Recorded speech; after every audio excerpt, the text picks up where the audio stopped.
For a long time, I thought the co-op gameplay was going to be a brush under the rug type of game mode, but the developers did take some time to put some good things into the co-op experience. Now, an issue that people have with the co-op game mode is the fact that both players will play as Jesse Rentier. Me personally, I think Edgar should have at least been playable, but implementing co-op into a game is a challenge, and the developers know that it would have taken more time to implement. But there is some hope for some DLC content, and this could include adding another character to play in the co-op campaign, and most likely that character will be Edgar. When playing with a friend, keep in mind that only the host can progress the storyline. This also most likely will not have the two Rentiers in the cutscene. Instead, the game will follow the story-driven campaign, and I bet that's when we will see Edgar, or whoever is traveling with Jesse at that time.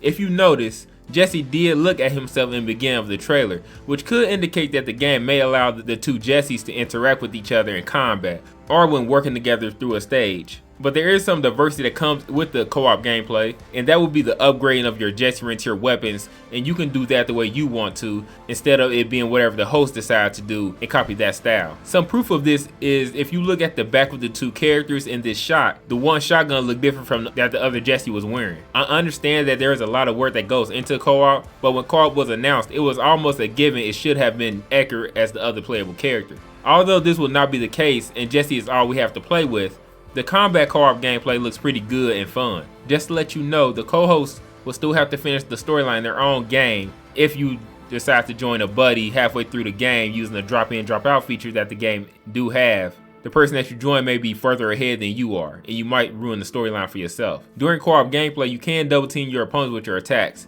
which looked real fun in the trailer.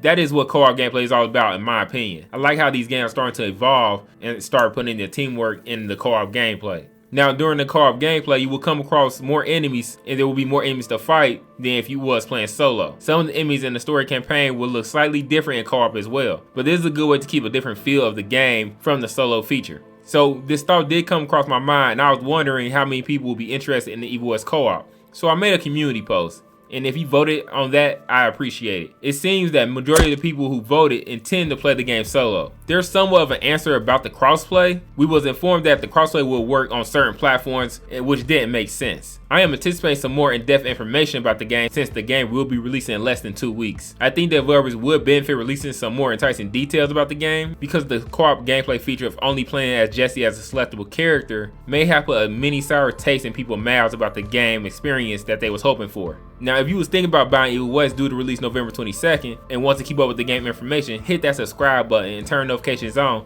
so you will be notified. Welcome to Mr. Unleashed World.